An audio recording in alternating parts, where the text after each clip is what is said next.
Hey, everybody, how you doing? Well, that's good. Welcome to PHLY Flyers. My name is Bill Matz. I'm your director of fun and games for the afternoon. Joining me, as always, is Philadelphia's #1 hockey beat reporter, Charlie O'Connor. Charlie, it's Monday. How was your weekend, my friend?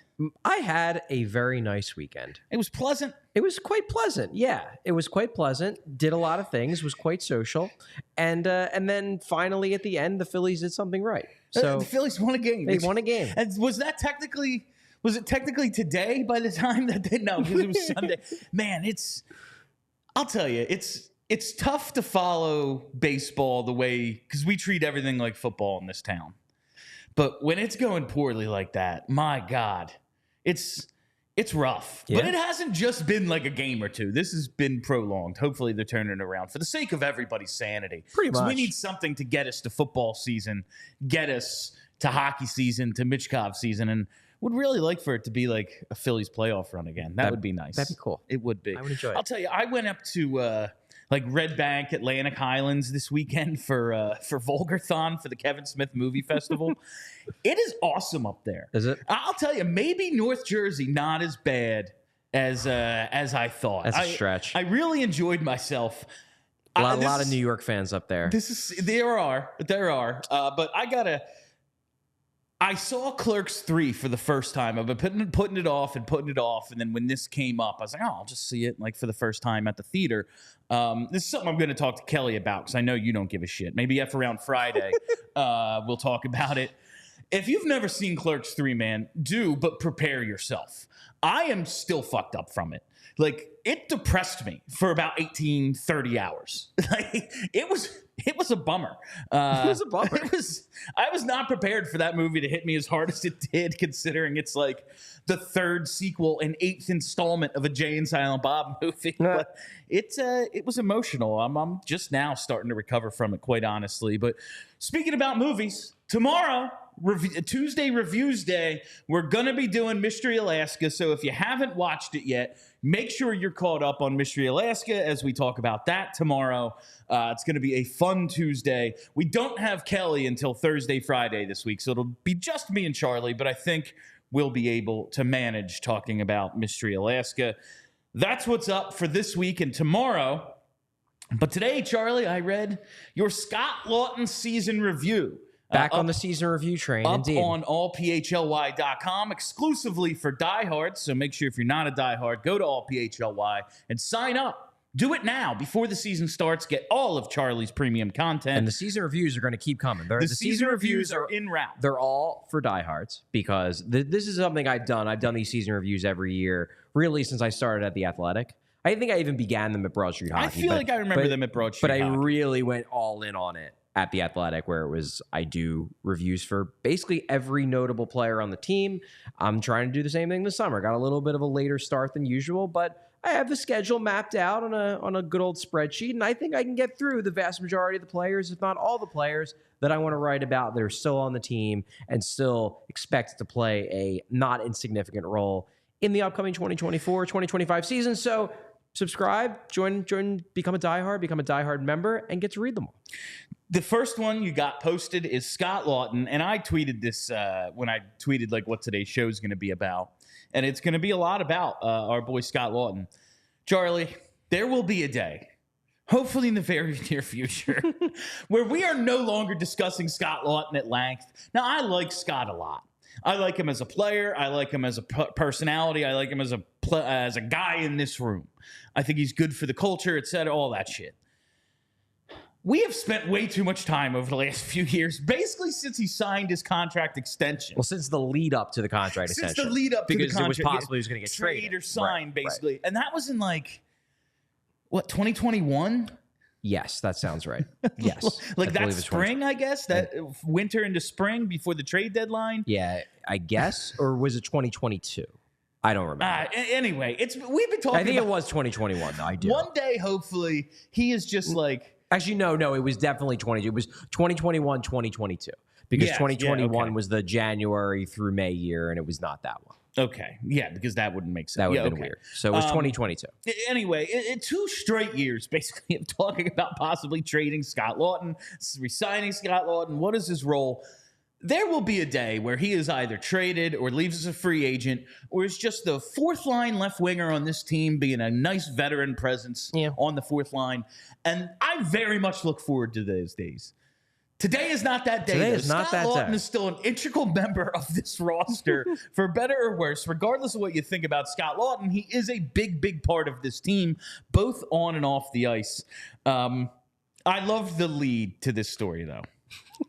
It's August now, and Scott Laughton is still here. Still here. And little peek behind the curtain, like the way you schedule these, reason this probably came out now and not like a few weeks ago, it's like everything died. It was like, okay, nothing's happening. Yeah. If Scott Laughton was maybe going to be traded, maybe wasn't going to be here, this thing would come out hopefully a couple of days before that, so you didn't waste all the time researching and writing. Exactly. But it's August now. In an ideal world, I would have loved to have had this one out in June. Yeah. Because I didn't know for sure he wasn't going to get traded. I had a suspicion he probably was going to stay, but I didn't know for sure. I knew it was possible that someone would blow the Flyers away with an offer. And he was one of the guys, like him and Farabee, are guys that I would have liked to have had the time to get it out in June. But I was doing so much with draft stuff, I ended up just being like, well, I guess we'll see if they stick around. And they did. And they're here. So now I'm writing the reviews for them. And it's August now, and Scott Laughton is still here. Sure is. The first thing I want to ask you about Scott Laughton. Okay. This time next year, are we doing this exact same thing again? It's a really good question. Is this all like trade deadline's going to come and people are going to go, he is like a guy who any good team would maybe want somewhere in their roster. And then the draft is going to come. It's going, that plus like the Colorado pick, maybe you can move back into the middle of the first round. And then it's going to be fucking August 5th. And we're going to be like, so assistant captain Scott Laughton. It's August. He's still here. Are we going to be doing this 365 days from now? It would be very funny. And because this will just continue we're only going to be talking about Scott Laughton because he will consistently make people angry some way or another. No, what's actually going to happen this time next year is we will be discussing, because that will be going into his final year of his contract. We will be discussing the Scott Laughton extension that they announced. You know what? At least it would be a different conversation. But he is, like, Travis Konechny now signs the 8-year contract. In all likelihood, a Flyer for life. Sure, Scott seems like Laughton has been in this organization. This will be his 13th season with the organization. Now, like some of that with the Phantoms. There's one year he didn't play for the Flyers at all. He had his rookie year, the 5-game tryout, because it was lockout short in 2013. So his 9-game tryout became a 5-game tryout. Right. But over a dozen years in this organization, he's one of the longest tenured guys in the team, in this freaking city. In the at this city, point. actually, yeah. Is he a Flyer for life? What I can tell you is he wants to be. Like, Scott Laughton wants to stay in Philadelphia. I think he's one of those guys that would like to stay in this area. Like, he sees himself and he wants to be a Flyers lifer. And again, this is one of the reasons, I don't think it's one of the driving reasons, but I'm sure it's like one of the things on their mental list. It's one of the reasons why I don't think they want to trade him, because these are all these guys are Flyers lifers. They eat this shit up when someone is telling them, that's fair. I want to be here when I'm 65 playing in alumni games the way Joe Watson does. Yeah. Like, they love that shit. And that, I do think, is what Scott Laughton wants. Now, is that the way it's ultimately going to play out? I don't know. He's been in trade rumors for 2+ years. He has 2 more years left on his contract. There's no guarantee that he will even fit at the end of that contract. But despite what we will talk about, which is some concerning things from this past season, I still think he is a useful player, and he's not that old. So he turned 30 in May. It is not out of the realm of possibility that Scott Laughton, at the conclusion or prior to the conclusion of this contract, signs another deal for less than what he probably could get on the open market because he wants to stay, and then he just keeps playing in Philly until he retires. I don't think there's like a greater than 50% chance of it happening, because there's so many variables and so many possible outcomes where it doesn't happen. But it's above single digits from a percentage standpoint, percentage likelihood standpoint. I think so, because he so clearly wants that to be the outcome. Yeah, and that's when we talked about Travis Konechny. Like, anything could happen. Like, if someone with the first overall pick comes to you and is like, hey, we want Travis Konechny, you go, oh, yeah, well, here. But, like, if the player wants to stay and the team wants to keep him, typically those outcomes align. Yeah, usually. And you figure it out. Usually. That seems to be maybe the path Scott Laughton is on, but we still have some time before he even needs to sign another contract. We have no idea how the roster is going to shake out till then. clue. So let's get back to the season he just had and the season coming up. I said all along, obviously Scott Laughton having a down year, just didn't look like the player from the previous 2-3 seasons that we really grew to be like, he is used. Like, he was on the ice for a lot of bad things this year. He is useful. He does a lot of good. And then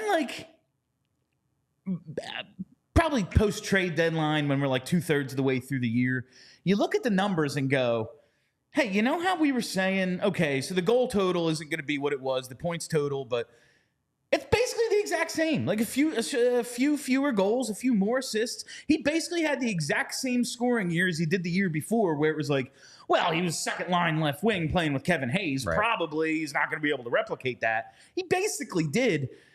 The raw scoring totals versus the rest of his on ice results. I am more than you. Obviously, more of an eye test, raw scoring totals. Look at the raw scoring totals. He's exactly the same. But the one thing I wanted to point out, when you just in general have this conversation about raw scoring totals, especially for a guy who isn't going to play 20 minutes a night. Sure. Scott Laughton was second among Flyers forwards with over 1,700 total shifts this year. That's interesting. 5 on 5. I didn't know that. Forwards. Second among forwards with over 1,700 total shifts. He scored 39 points. That leaves roughly 1,682 shifts to assess beyond just his scoring numbers. And I think that's where we sometimes get into this conversation on what do the advanced numbers really tell you? Yeah, man, guy scores a goal, picks up an assist, you can go, good shift. Yeah. There's a whole lot of shifts where that doesn't happen, especially for a guy who isn't a point-a-game player, who isn't driving power play one, who isn't counted on to do all the scoring for you. Because you're he had 5 shots on that shift. Pretty damn good shift.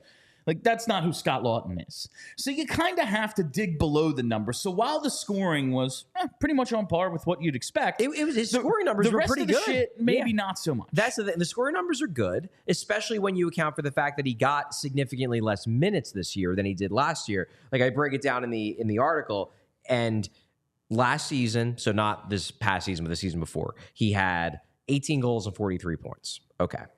This season, just concluded, 13 goals, 39 points. So a bit of a dip, but relatively in line. But then you remember that he did it in a little over 2 fewer minutes a game. He got less minutes. He got less ice time. So really, if you're just purely looking at the scoring numbers and accounting for the fact that he wasn't used as much, you could argue this is a better offensive year for Scott Laughton. And I want to make it clear that this was not an all bad season for Laughton. I thought and this is probably when you change your tune about his season.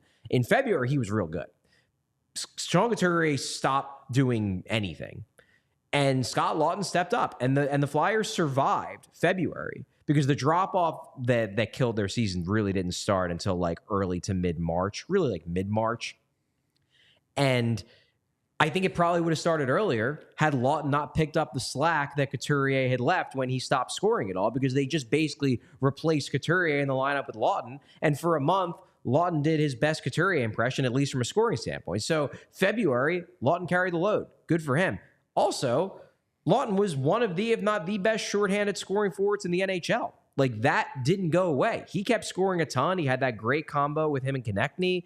I believe in my article, I note that over the 8 last shorthanded points, 2 goals, 6 assists. Yeah, and then over the last 2 seasons, no player in the NHL has more shorthanded points than Scott Laughton. Laughton has established himself as a legitimate high-end shorthanded point producer, not just for the Flyers, but on the NHL level. So those are all good things.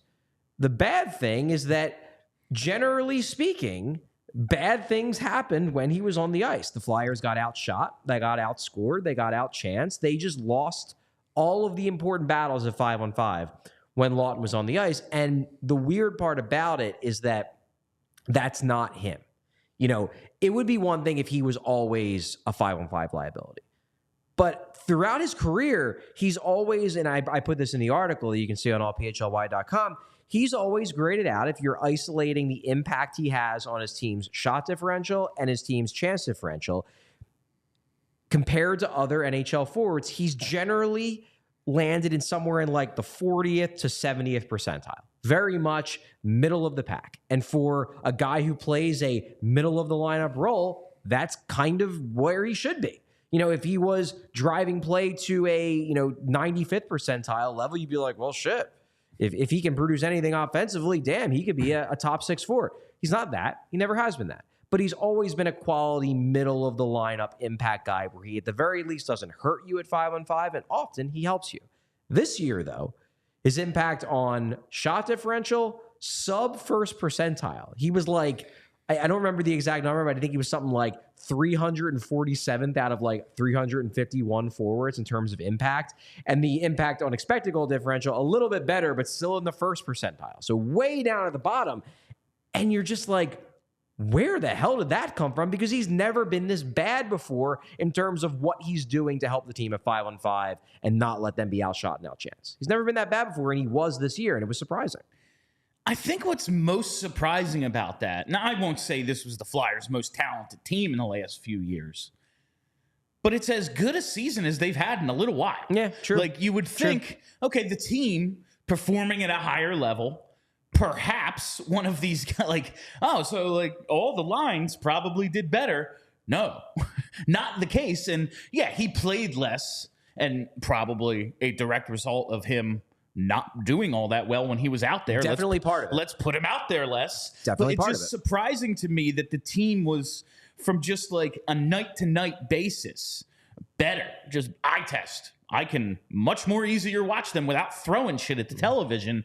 Like one of the guys who's been an underrated bright spot the last few years was like, oh yeah, it wasn't him. Yeah. It actually had nothing to do with him. It actually had very They're little doing to it do. in spite of him, except for on the penalty kill. On the penalty kill, exactly. And it's not, it was a universal thing. That's what these impact stats, because they're really, the model I'm referring to is on evolvinghockey.com. It's called RAPM. And basically what it does is it tries to isolate the impact a guy is having on his teammates. And it tries its best to strip away, quality of competition, quality of line mates, zone starts, home road splits, everything like that, and just zeroes in on what his actual impact was. And the reason why Laughton grades out so poorly by a model like that, or at least he did last year, is because everyone performed worse when they played alongside Laughton. And like, look, yeah, maybe like a Travis Konechny is going to be better when he's away from Laughton because Konechny's significantly more talented than Scott Laughton. That makes sense. Put him, instead of putting him with Laughton, you put him with Tippett or you put him with first half Sean Couturier, and yeah, Konechny's probably going to be better away from Laughton. But then you look at someone like Nick Delorier, who we all agree, not very good at the 5-on-5 skating skill portion of the NHL hockey. Great fighter. Real fun to watch fight and beat up on Matt Rempe. That's great. But in terms of the hockeying, not the best. Not particularly someone you love to have on the ice. Exactly. Well, here's the thing.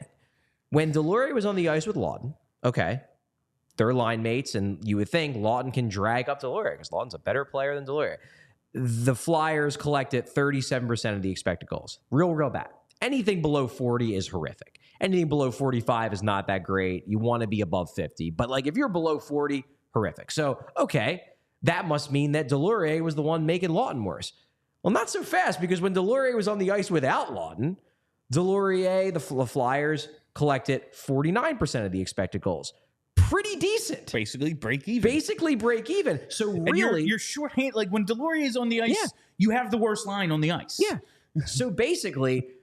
the person who was dragging down the Laughton-Delorier pairing, at least last year, was not Delorier. It was Laughton. And if you are dragging down Nick Delorier, you have to take a look in the mirror and be like, what the fuck? Because, like, Nick Delorier, when he's not playing with Laughton, it's not like he's playing with studs. He's playing with, like, Ryan Poehling. No, like, his best teammate last year, his best line mate was... like second half Sean Couturier, who could barely move. Yeah. Like he's recovering from a back injury still and has a tear in his abdomen. Yeah. Like, That's a good point. That's the best player he played with last year. Exactly. I mean, not to disparage Garnet Hathaway or Noah Cates or anything, but like Scott Laughton's 2 seasons removed from a Selkie. Yeah. Like, and that's the best dude. Sean Couturier is 2 seasons removed. Yes, that's what I meant. Yes. Couturier is that's the best guy he played with, someone who had a torn abdomen. Yeah. And like better with that than Laughton, who by the eye test, you're like, oh, he's good. And the thing too is that a lot of those shifts that he was taking, that Deslauriers was taking with Laughton, he was also had the benefit of Hathaway on the other side. Yes. Like the line was like Deslauriers, Laughton, Hathaway, and it stunk. And then like you would easily just be like, oh, well, it must be Deslauriers. And it probably was to a degree, because I think we all agree he's not the greatest player from an NHL standpoint. But Deslauriers wasn't that bad when he was with centers that weren't Scott Laughton, which again makes you be like, man, what the hell happened to Scott Laughton this year? That line with Cates or Paling, like pretty good. Pretty good fourth line. Pretty solid. Now, like when it was like Cates, Paling, Hathaway, like that's a really good fourth better. line. Yeah. But like when Deslauriers was out there with any of those other combinations, it wasn't horrible. Yeah.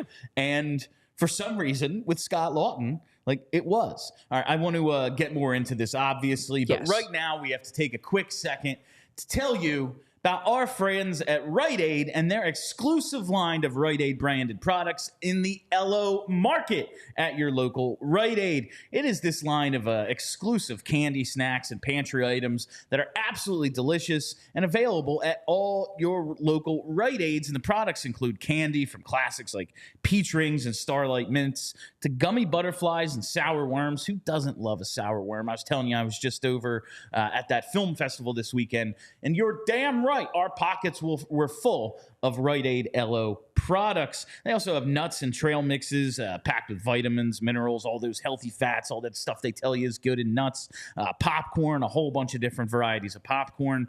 You know I'm a beef jerky guy, packed with protein. They have LO beef jerky, granola with whole grains, plus pantry staples like honey and seasoning. Whatever you want to fill your cabinets with, you can get at Rite Aid in the LO Market. So if you've got that snack attack, get LO Market delivered same day or buy online and pick up in store. Go to riteaid.com/shop to order. That's riteaid.com/shop. Make sure you visit that LO Market.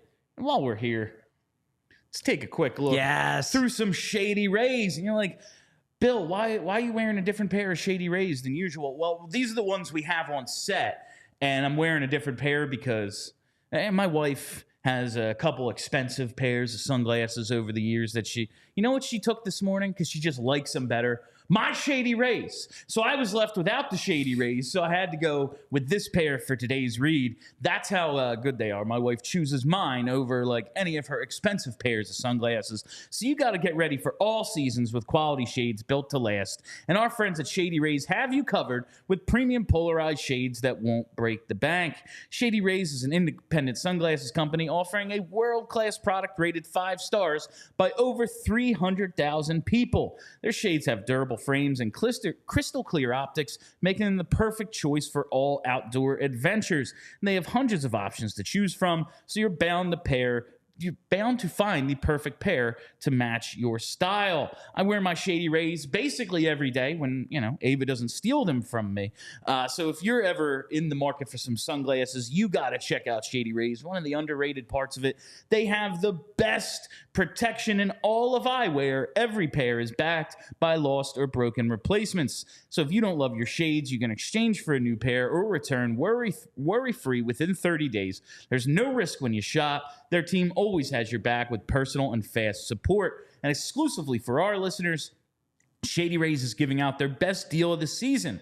Head to shadyrays.com and use code PHLY for 35% off polarized sunglasses. You can try for yourself the shades rated 5 stars by over 300,000 people. Shadyrays.com, use code PHLY for 35% off. That is a substantial discount. It is. Bill, I also always love the touch of wearing, not just the fact that like they can see the sunglasses, but the fact that you're very clearly reading off your laptop and you have no problem. None whatsoever. That's when I'm in the car a lot of times, like any regular polarized shades, like you're looking at your nav screen or something, the polarized can kind of screw with your eyes.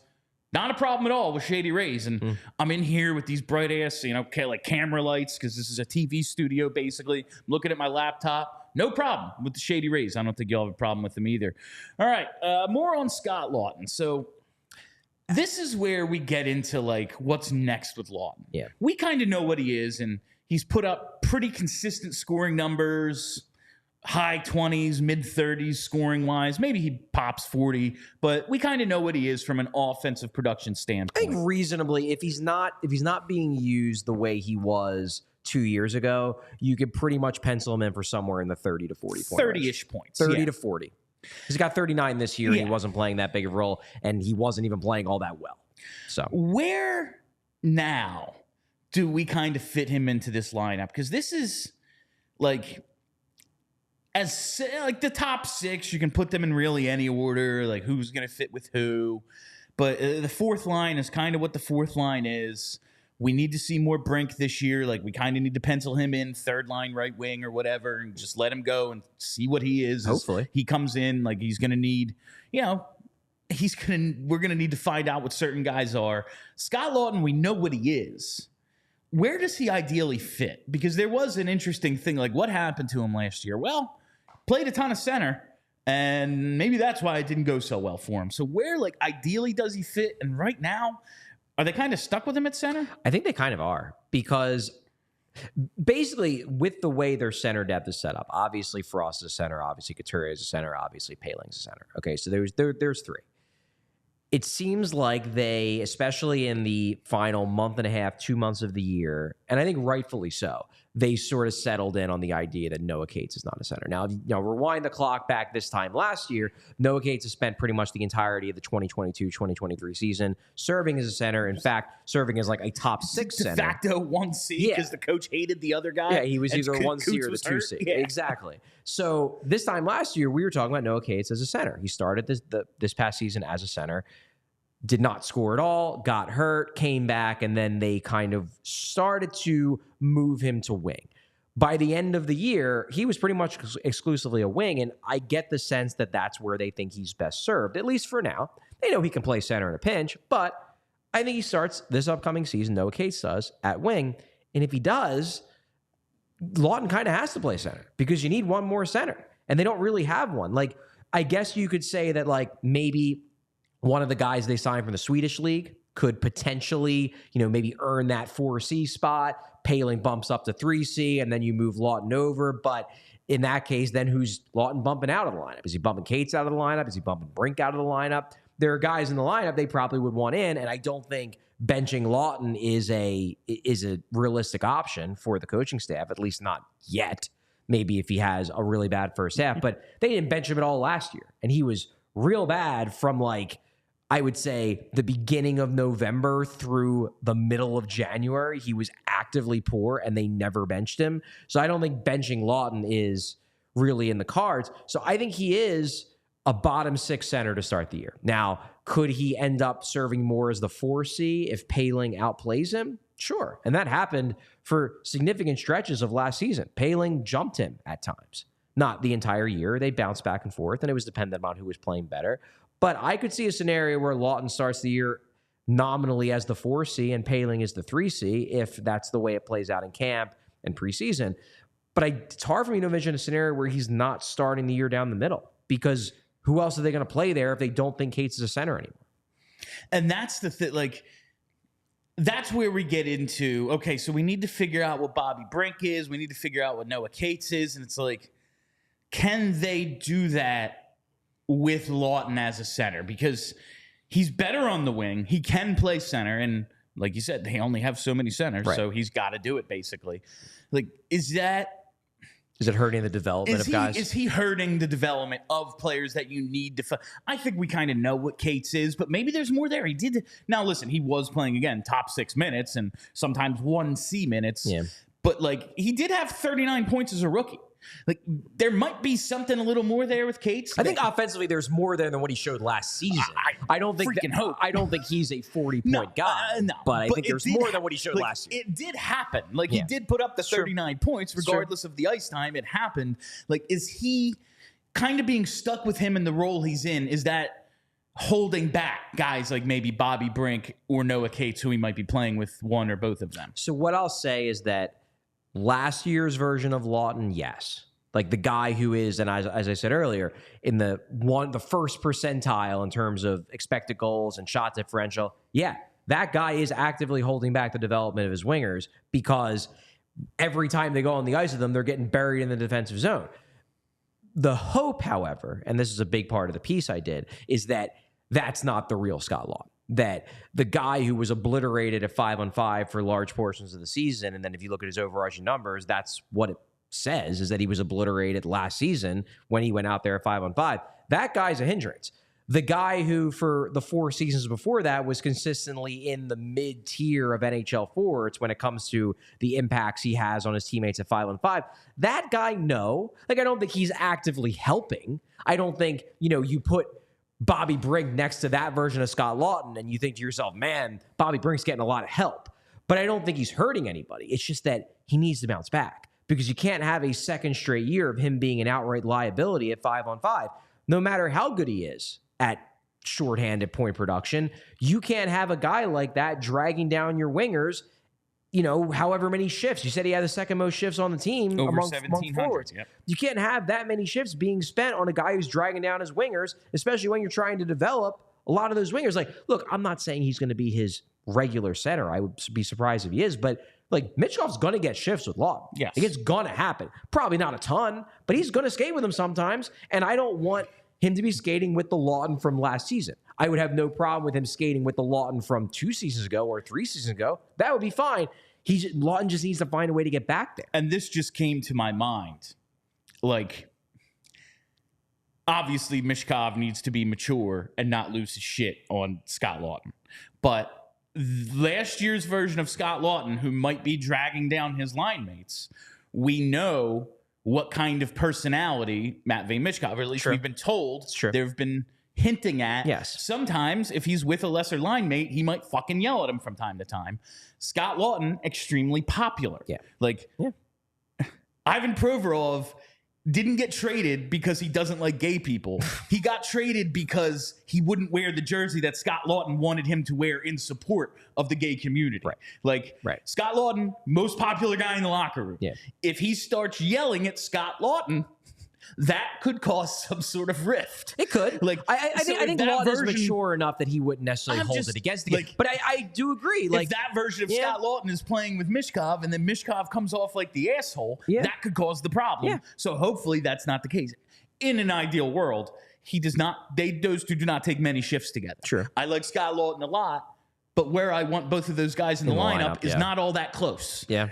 But it's just one of those things that just popped in my head when you said that. No, it is a worry. And again, this is something where you're going to have to see how strong the locker room culture is, if they can deal with the occasional dust-ups where Michkov gets frustrated. He's claimed that he's worked on that element of his personality. I think that's true.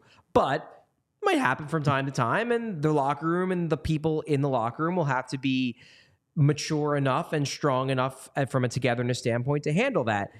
The big thing for me is that, yes, some of this will be on Michkov, not to blow up on his teammates, but a lot of this is on Laughton to just be better. Be a better player. And this is where you get into the what the hell happened to him last year question that I really dive into. And there are some theories. There are multiple theories, and I can't say one way or the other, which of these theories is definitely correct. Theory number one, you mentioned earlier, was maybe he was spending too much time at center. I'm sure that didn't help. I don't think that explains all of it because he's played center before and has never been this bad. That's when we've looked at it before. It's like, all right, yeah, he's a better winger, but he might be a second line left, a couple years when ago. He was at his best. When he was at his absolute best. He actually grades out as a second line left winger. He's better than, he's like a 3C. Yeah, 3C, 4C kind of guy. Bottom six center. 3C maybe, on an okay team, 4C on a great team. Bottom six center, maybe up to a second line on the left wing. On the wing, yeah. That doesn't show, that's not getting straight killed at center. Yes, he's better at the wing, but he's decent at both. Yes. Last year, he was just not decent. Yeah, so I think that maybe played a little bit of a role, but it doesn't explain it all. So that one I kind of put as maybe part of it, but not a sufficiently strong case to make me say just move to wing full time. That's the answer. Also, there's no right now solution to that problem. That is true. So it's hopefully it's not just he can't play center because he has to right now. Good point. So that's one theory. The second theory, which is probably the most concerning theory for the Flyers, both from a trade value standpoint and just from a, well, you got him under contract for 2 more years standpoint, is just that what if he's just falling off a cliff? Like, look, he was 29 last season. He turned 30 in May. That's not that old, but there have been players who fall off at that age just a little bit earlier than like when you normally see guys fall Bottom off. 6 forwards who mostly get by on hustle. It's like, well, when you lose a step, Yeah, you're you're trying fucked. just as hard and you can't get to where you need to be quite as quick. Yeah. So that would be very concerning for the Flyers because it means if he has another 5-on-5 year and then the scoring drops off a little bit, then his trade value is completely Then he's overrated. just like, I think he still has trade value now. If he repeats last year and instead of scoring 39 points, he scores 28, then it's like nobody's going to want him. Yeah, then he's just some guy. That dream is dead. So that would be real bad for that standpoint, but also the fact that he's under contract for 2 more years. You don't want an active detriment on your team for another 2 seasons when you're trying to develop players like, as you mentioned, Bobby Brink, Tyson Forrester, maybe the occasional shift with Mishkov. I mean, that's the thing. So that would be bad. The reason why I don't really, and like that could be the case. I can't rule it out entirely. I've seen guys fall off cliffs at that age before, a little bit younger than normal, but it happens. The reason why I'm skeptical of it is just because I've seen what it looks like when a guy is aging dramatically. Like, I just watched Cam Atkinson last year. That's what that looks like. Scott Laughton still mostly looked like Scott Laughton physically. Yeah. He was just making dumb decisions more than normal. And I don't know why, but it wasn't as if he was losing puck races. He still looked super quick on the penalty kill when he was creating all those chances. He still looked like Scott Laughton in terms of the physical tools. It was just like he would blow a coverage or he would make a bad pass. And you're just like, dude, what were you even thinking there? And that's what leads me into the third theory, which is not very intellectually satisfying, but it also does happen. Maybe he just had like an out of nowhere bad freaking year. Guys have bad years. Guys do have bad years. And like, it wasn't even an overall bad year because he still scored a lot. The scoring pace was like, oh man, he'll never produce at that pace again. He had 3 fewer points or 4. Like, it was the exact and a lot same less pace. ice time. Yeah, and like, so it's just, I'm willing to say, and listen, there's nothing they can do. He's under contract for 2 more years, and they don't seem all that willing to trade him unless someone's like, here's everything you want. And why would someone do that for a dude who we're like, oh, he's a nice third liner at best? Like, I don't get why anyone would do that, but there's nothing they can do. It's just hopefully it's just bad year. Bad year. And that's what it looked like more than any, like watching him. Yeah, he's just not playing that well. Yeah. Like, that's all it is. I remember I had a conversation we talked about this on the show during the season, but I had a conversation with Laughton a couple of conversations in early to mid-February. Obviously, a lot of the talk then was about the trade deadline, but he had more or less been told behind closed doors, like, yo, you probably ain't getting traded. Don't worry. Like, chill. Look at the prices like, for guys. Like, stay away from Twitter and just listen to us. We're probably not trading you, so don't sweat it. So I don't think that was really bothering Meanwhile, him. Sandheim's like, oh, I just saw another rumor. Apparently, he's the Bob McKenzie of the locker room. Yep.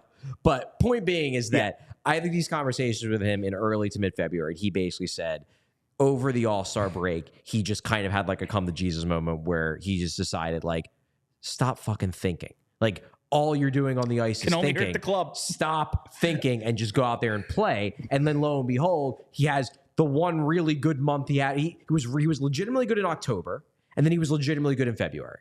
There was like a 3-month period in between those 2 months where he just looked like he was running around like a chicken with his head cut off. And perhaps he just got caught in his own head. He got on a cold streak, then started trying too hard to make up for the fact that he was on a cold streak. Like, he scored 2 goals in like 30 games, and he probably was panicking, like, oh God, I need to do more. I need to do more.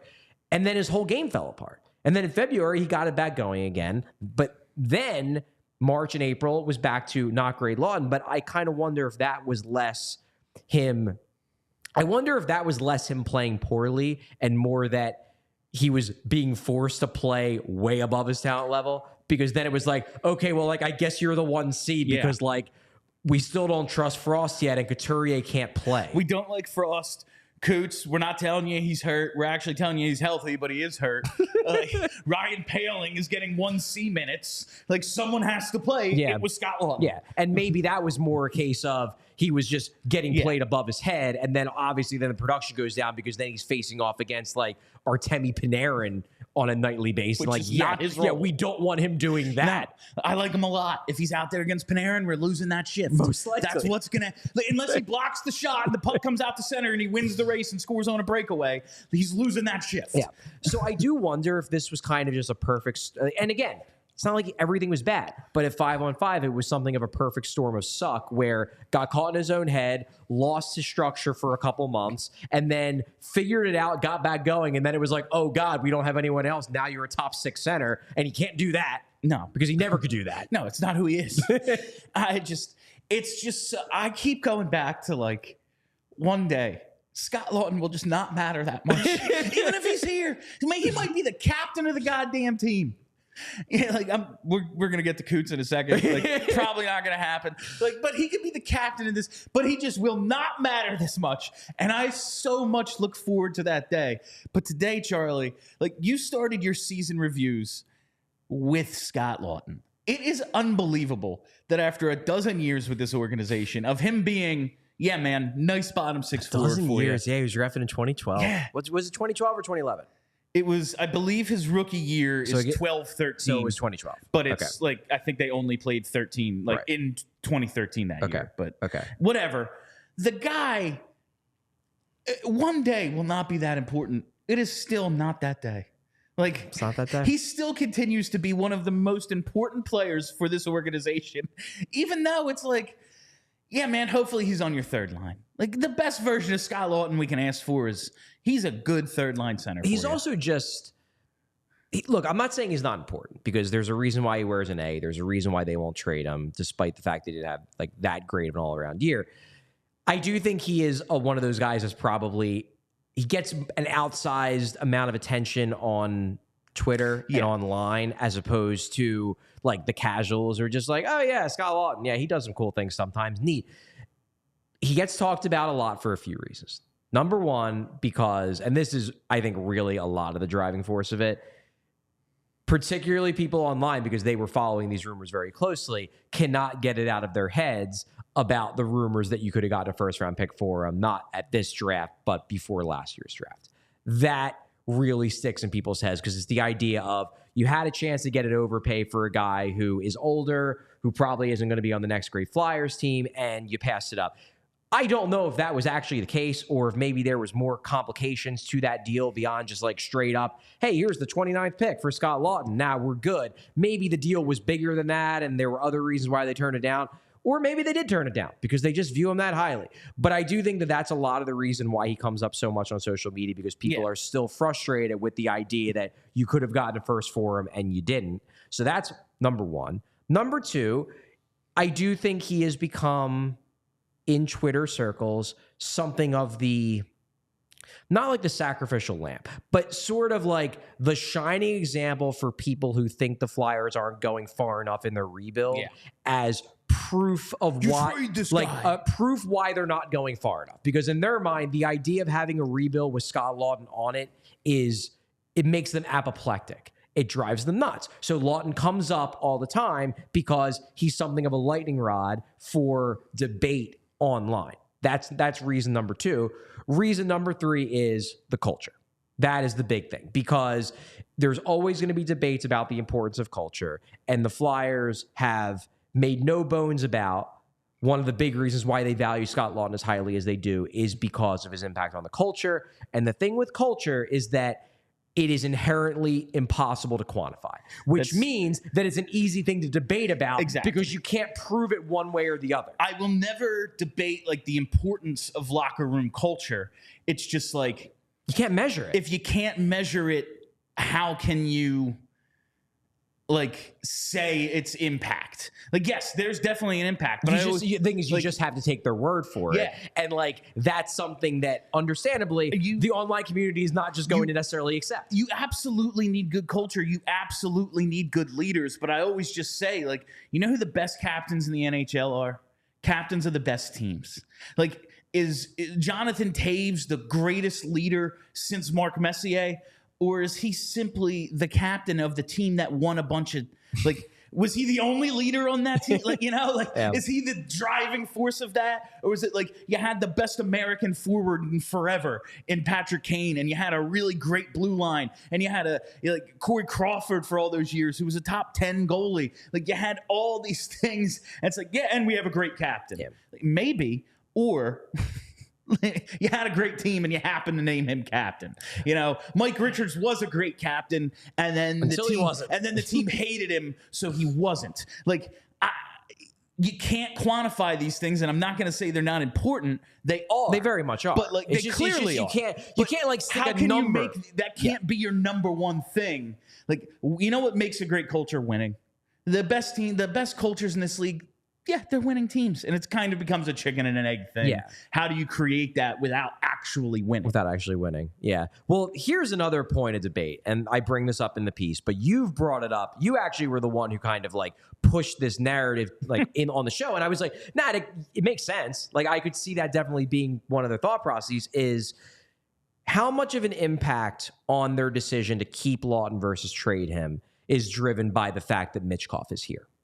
Because their view of the importance of culture, bringing in a guy, integrating a guy to a new locker room who is the future of the franchise. And if you really think Laughton is that important to your culture, do you really want to see what the culture is like without him while you're also trying to integrate like the most important player in your organization to your team? I wonder, with his contract being what it is this year, next year, that doesn't fit the Mishkov timeline at all if it's the original 3 years.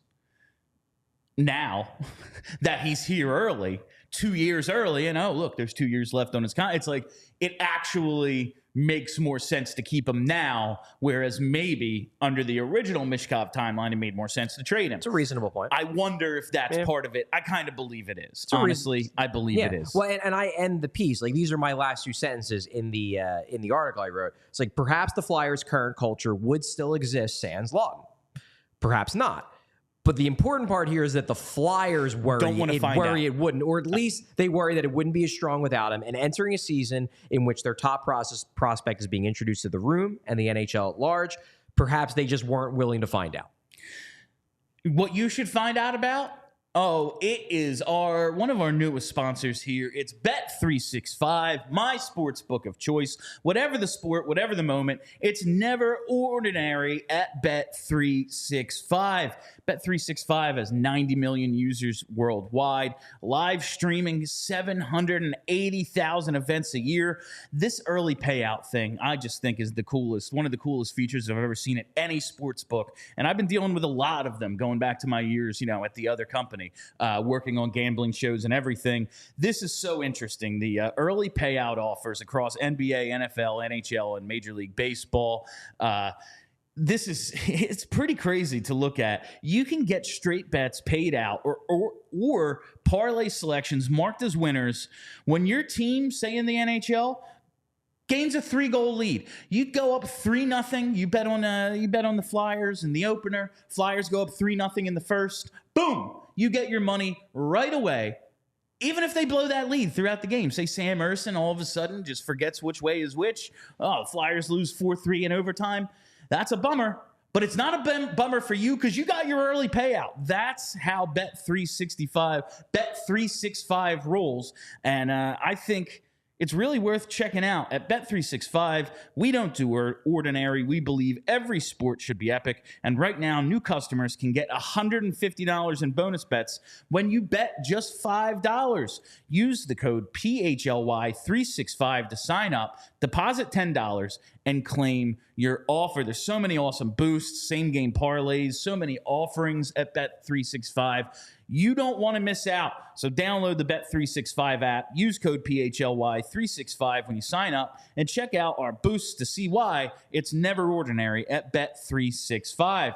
Must be 21 or older and physically located in Pennsylvania. If you or someone you know has a gambling problem and wants help, call or text 1-800-GAMBLER. All right, I got to tell you about becoming a diehard at PHLY. That's right. Got to sell Charlie, man. It's really amazing the amount of content this guy pumps out for Diehards. All the free content, obviously, that's cool. But you want the premium stuff. You get all of Charlie's premium content. All you got to do is go to allphly.com and sign up to be a diehard. But it's not just Charlie and the Flyers. You get our entire roster, our star-studded roster of writers, all of their premium content, and so many more benefits. Access to the Discord. If you are a Flyers fan and maybe Twitter, a little insane for you, maybe just a little bit too unhinged, go into the Discord where it's like 25% less unhinged. Constant conversation. It's still unhinged. It never ends. But in the best way possible. Listen, it's August 5th, and people are watching a daily Flyers show and commenting about this team 24/7. I'm not going to tell you it's hinged, but it's like 25% less unhinged. I walked into the office today for the show, and two of the higher ups at our company pointed out, what is going on in there? How do they talk in that Discord, the Flyer section of Discord, all the time? They were amazed. I'm like, yeah, they sure do. It's actually great. It's awesome. A never-ending Flyers discussion in the Discord. You get access to the Discord. You get discounts on merch and events. You get a free shirt when you sign up. What don't you get when you sign up to be a diehard? And one of those events coming up that I wanted to tell you about is a Phillies watch party. That's right, August 29th at Top Tomato Bar and Pizza. It's going to be a great time. All sorts of things. We're going to be raffling off memorabilia and Phillies tickets. There's going to be $1 Millers, $1 hot dogs, Phillies tickets, Philly ticket giveaways, signed memorabilia, and Jamie's going to be giving out high fives to everybody. Just go up, throw up your hand. You get a high five from Jamie Lynch. Is that free, or do you have to be a diehard? I think you get everything. But you get. Make sure you sign up. Make sure you RSVP to this event, August 29th. Make sure you go to allphly.com, click that events tab, and RSVP to this one. All right. Just, cruising the web today, Charlie. Okay. Looking for some Flyers content. You write an article. Maybe there's some stuff at BSH. It's early August. It's August 5th. Everyone's either on vacation or sane enough not to be talking about the Flyers right now. I did see on the hockey news, Sean Couturier makes a top 5 list, Charlie. Not a good one, though. It is the top 5 most untradeable contracts in the NHL. The thing I'll say about this, and listen, not everyone is like following along as closely, especially like a national publication. Like you just look at the contract and be like, oh yeah, that is untradeable. The thing I'll always say about Coots is that if his contract was tradable, it would make no sense to trade him because he means it's at least he's close to worth it. Yeah. He's the captain of your team and like a leader and awesome defensive. Provides like, a ton of on-ice value. On-ice value. Yeah. Like, why would you trade a guy like that? It's a fair point. Unfortunately, that's not the year we got out of. The first 2 years of Sean Couturier's contract have not gone well. I would say that if we got first half Sean Couturier for the entire year, absolutely, the cap hit would probably be a slight overpay, but I would still view him as something like a 6.5 to 7 mil player.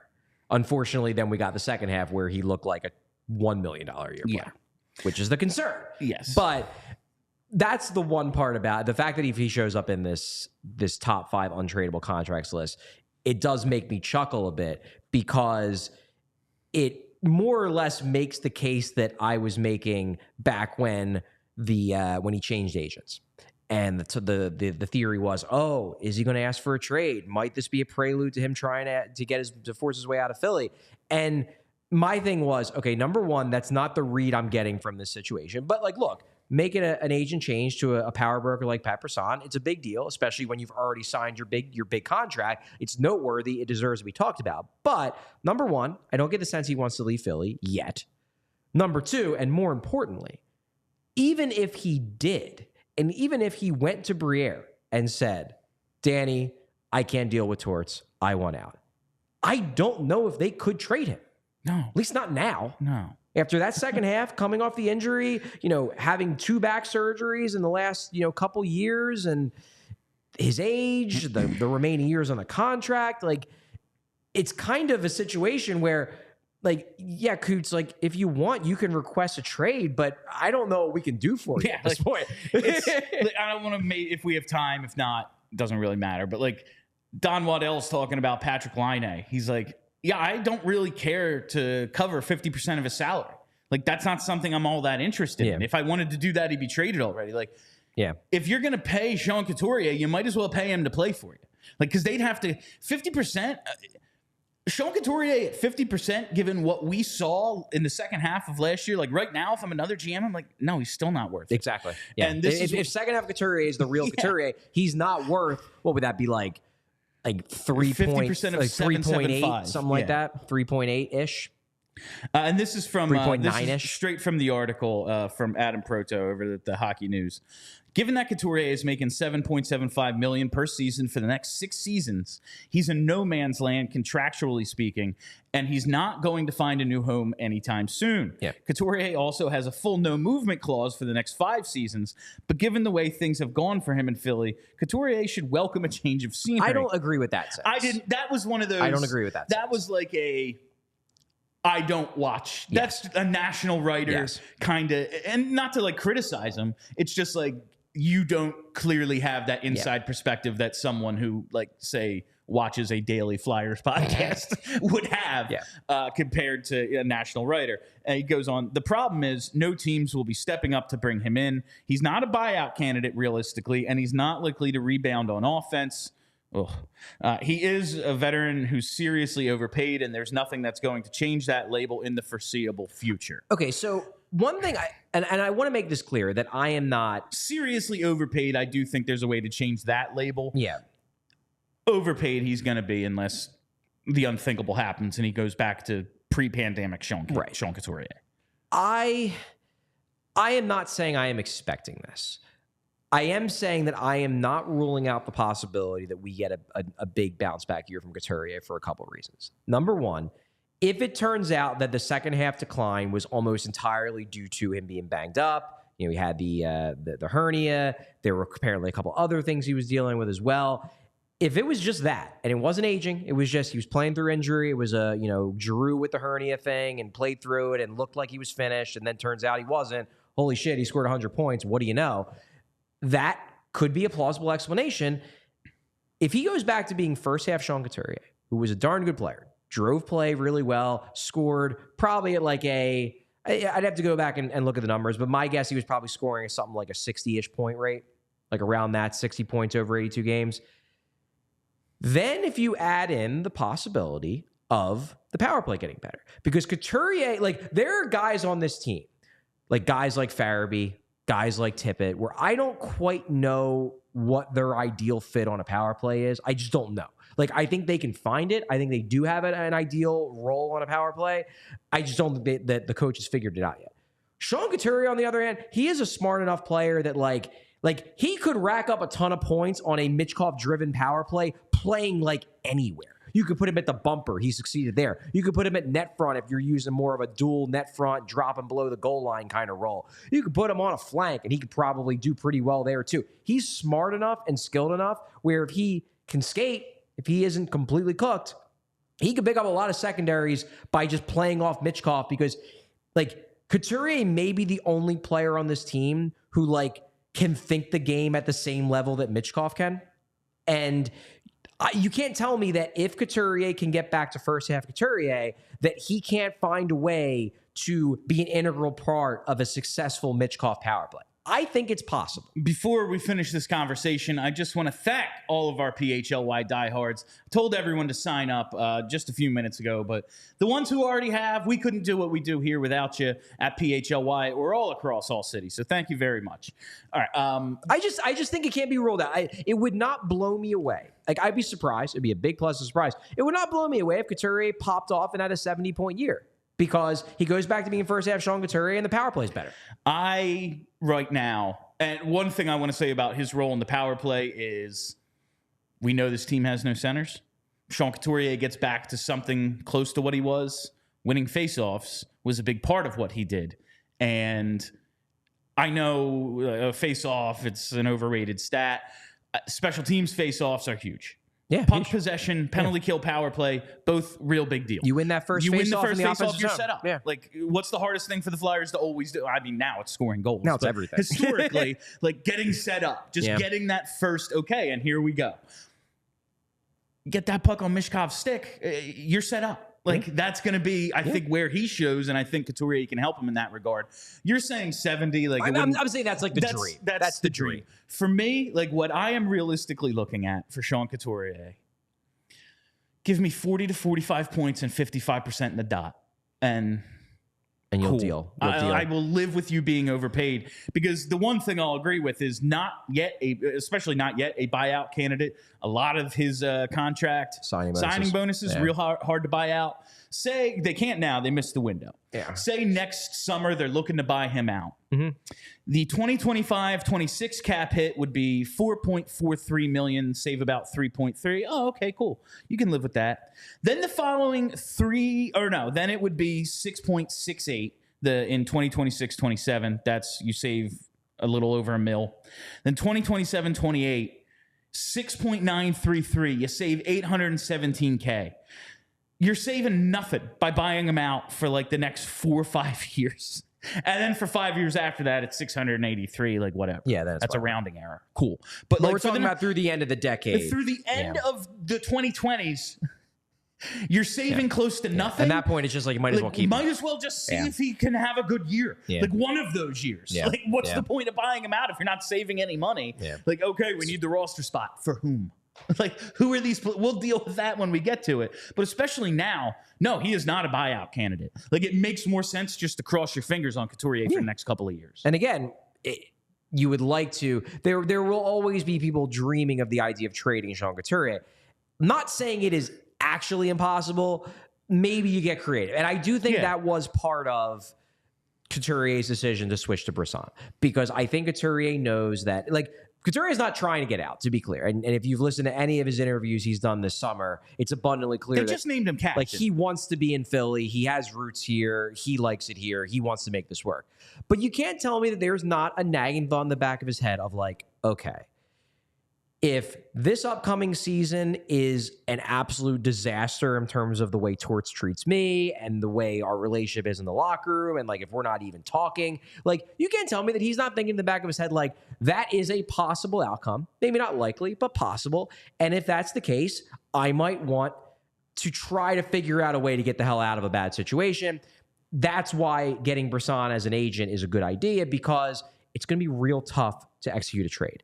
And somebody like Brisson, like, the thing that you got to understand about the power broker agents is that they're not just agents. They are talking to other teams. And like, you hear it sometimes where we've given their representation permission to explore a trade. Yeah. Someone like Brisson is like, has every GM in the NHL on speed dial. And if there's anybody that has any interest, he might figure out if anybody has interest in Couturier sooner than Briere would. Yeah. Because he's talking to everyone constantly. Yeah, all like, of them. He represents half the sport. Yeah. like Brisson, he knows these guys. Brisson is the kind of guy where if you have to get super creative to trade Couturier somewhere else because the relationship is just untenable between Coots and Torts at the end of next season, Brisson's the kind of guy who, like, maybe he could figure out a way. He's already had this conversation with someone. Like, where can we kind of make this fit? Yeah. All right. That's pretty much all the time we have for you on PHLY Flyers today. Before we get out of here, I want to ask Charlie. Charlie, so we did the Scott Laughton season review. Who you got coming up tomorrow? Or this week, whenever. Trying to get a Joel Farabee review done for tomorrow. We'll see if I get it done in time. I do have to watch some Mystery Alaska. I haven't watched it in probably a decade. So it's been a little while. Definitely need a refresher. Got to break out the DVDs today. Yeah, definitely. So not sure if I'm going to have time to do that and a Joel Farabee piece, but I'm going to try. All right. So coming up later this week for those diehards, Joel Farabee review, and we'll probably talk about it on this show, because what the hell else are we going to do? But tomorrow is Tuesday Reviews Day. It's Mystery Alaska. That is all the time we have for you on PHLY Flyers Day. Thank you all for listening. Thank you for hanging out. If you haven't already, you got to hit that subscribe button. Follow us right here on YouTube. Set those reminders. Never miss a live show. We'll be back tomorrow and the rest of the week at our normal time, 1 p.m., so make sure you're ready for that. Follow us on Twitter at PHLY_Flyers. And follow the podcast wherever you get those. Just search PHLY Flyers, and boom, you'll find us. All right, until tomorrow, my name is Bill Matz. That's Charlie O'Connor. You stay loose and sexy, Philly. We all silly like the